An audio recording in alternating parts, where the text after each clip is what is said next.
सरसकट पीक विमा वाटप सुरू तर सर्व शेतकरी बांधवांसाठी आनंदाची बातम्या. तर आता 29,500 रुपयेप्रमाणे जानेवारी पीक विमा सरसकट वाटप सुरू. लाईव्ह SMS तुम्ही आलेला चेक करू शकता. 2023, 24 आणि 25चा पीक विमा इथं वाटप सुरू. तर आता या जिल्ह्यांमध्ये व या शेतकऱ्यांच्या खात्यामध्ये पीक विमा इथं जमा होणार आहेत. कोणत्या जिल्ह्यात वाटप इथं सुरू झालेले आहेत? तर आज जानेवारी जे काही महिन्यात पीक विम्याचे पैसे खात्यामध्ये जमा होण्यास सुरुवात झालेली आहे.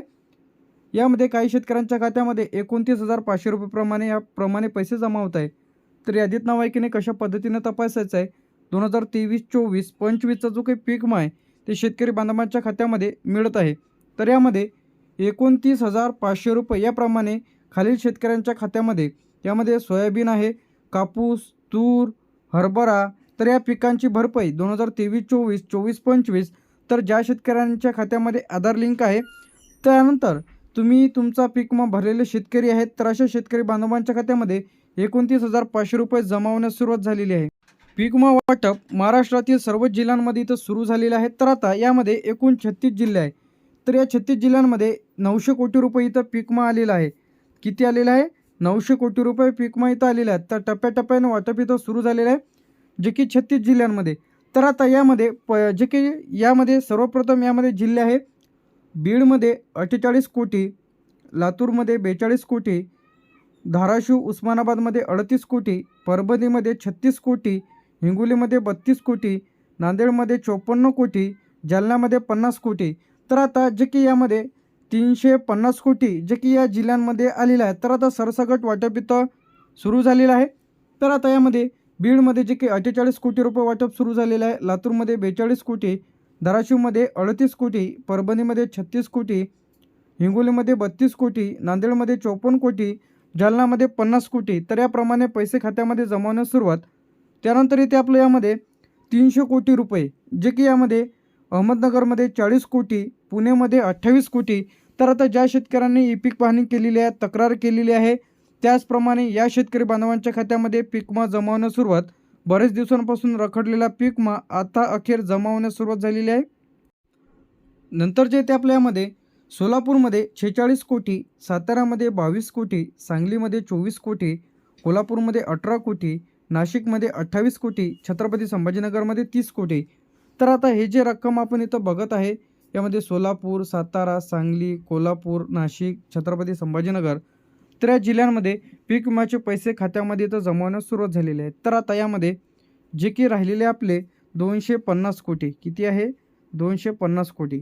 तर आता यामध्ये तिसऱ्या टप्प्यांमध्ये वाटप सुरू. तर यामध्ये अमरावतीमध्ये जे आहे यामध्ये 120 कोटी 20 कोटी, अकोल्यामध्ये 18 कोटी, वाशिममध्ये 16 कोटी, बुलढाण्यामध्ये 22 कोटी, यवतमाळमध्ये 26 कोटी, नागपूरमध्ये 14 कोटी, वर्धामध्ये 12 कोटी, भंडारामध्ये 10 कोटी, गोंदियामध्ये 9 कोटी.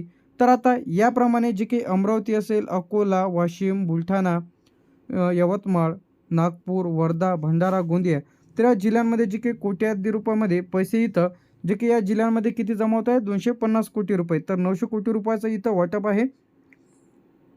वर्ध्यापर्यंत इथं आपण बघितलं होतं. त्यानंतर जे ते आता यामध्ये नंदुरबारमध्ये 7 कोटी, धुळेमध्ये 9 कोटी, सिंधुदुर्गमध्ये 4 कोटी, रत्नागिरीमध्ये 6 कोटी, पालघरमध्ये 5 कोटी, ठाणेमध्ये 6 कोटी, गडचिरोलीमध्ये 8 कोटी, चंद्रपूरमध्ये 18 कोटी, गोंदियामध्ये 9 कोटी, भंडारामध्ये 10 कोटी, त्यानंतर इथे आपलं वर्ध्यामध्ये 12 कोटी. तर आता या जिल्ह्यांमध्ये पैसे खात्यामध्ये जे की सरसकट इथं वाटप सुरू झालेलं आहे. तर आता यामध्ये सर्वप्रथम तुमची ई पीक पाहणी झालेली असणे आवश्यक आहे. दुसरं म्हणजे तुम्ही तुमची क्रॉप इन्शुरन्सवरती तक्रार केलेली असणे आवश्यक आहे. पंचनाम्याच्या यादीमध्ये तुमचं नाव आहे की नाही तपासा. यादीमध्ये जर नाव असेल तरच तुम्हाला पैसे इथं तुमच्या खात्यामध्ये जमा केल्या जाणार आहेत. तर लगेच तुम्ही तुमचं यादीमध्ये नाव आहे की नाही चेक करा. त्यानंतर जे ते आपलं जळगावमध्ये 16 कोटी, मुंबई उपनगरमध्ये 2 कोटी, मुंबई शहरमध्ये 1 कोटी. तर आता हे एकाच दिवशी पैसे इथं जमा होणार नाहीत.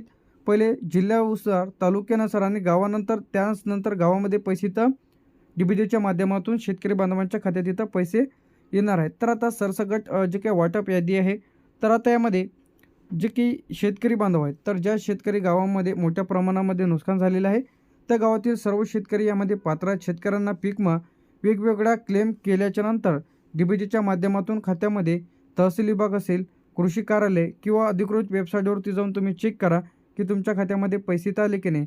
तर आता नाव यादीत कशा पद्धतीने तपासायचं आहे, तर ते पाहण्यासाठी सर्वप्रथम तुम्हाला PFMSBY तर प्रधानमंत्री फसल विमा योजना ऑफिशियल पेजवरती जा. ॲप्लिकेशन नंबर टाका, मोबाईल नंबर टाकून किंवा आधार नंबर टाकून तुम्ही तुमचं स्टेटस चेक करू शकता. तर आता जे की खात्यामध्ये 29,500 रुपये पीक विम्याचे क्रेडिट होणे सुरू झालेले आहेत. तर लगेच तुम्ही चेक करा की तुम्हाला SMS आलेला आहे का व तुमच्या खात्यामध्ये याचे जे काही पैसे आहेत तिथं क्रेडिट झाले का. त्यानंतर जे इथं पैसे आले नाही तर काय करायचं आहे, तर आता बँक खाते आधारशी लिंक आहे की नाही तपासून घ्या. त्यानंतर तुम्ही पीक विमा भरलेला आहे का, कृषी सहाय्यकाशी संपर्क साधा. त्याचप्रमाणे जे काही इथं हेल्पलाईन नंबर दिलेला आहे, तर हा जो हेल्पलाईन नंबर आहे यांना तुम्ही कॉल करा आणि तुम्ही तुमच्या पीक विम्याची तक्रार करा. तर आता ज्यांना कोणाला पीक विमा मिळालेला नसेल तर त्यांसाठी हा हेल्पलाईन नंबर आहे.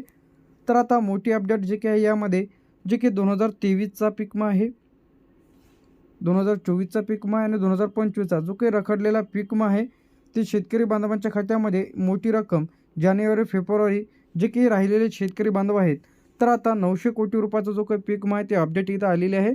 तर आता यामध्ये केंद्र सरकार, राज्य सरकारचा हिस्सा आणि पीक विमा कंपनीचा, तर आता जे काही 2-3 वर्षापासून रखडलेला पीक विमा आहे ते 900 कोटी रुपये जे काही पीक विम्याची इथं जमा होण्यास सुरुवात झालेली आहे. तर आता यामध्ये तुमचे नाव आहे की नाही लगेच तपासा. तर आता कोणकोणत्या वर्षीचा पीक विमा, तर यामध्ये जे काही राहिलेला पीक विमा आहे यामध्ये खरीप 2023-24, रब्बी 23-24, त्यानंतर खरीप आणि रब्बी आता पेंडिंगमध्ये आहे. तर याचा अप्रूव्हल व्हायचा राहिलेला आहे. तर हे जर तुम्हाला पीक विमा पाहिजे असेल तर तुम्ही तुमची ई-पीक पाहणी करून घ्या, क्रॉप इन्शुरन्स करून घ्या, तरच तुम्हाला पीक विम्याचे पैसे इथं दिले जाणार आहे. तर अशाच अपडेट्ससाठी आणि नवीन व्हिडिओसाठी तर आपल्या चॅनलला सबस्क्राईब करून ठेवा. अशाच प्रकारचे व्हिडिओज आणि अपडेट्स तुम्हाला बघायला मिळतील. थँक्यू.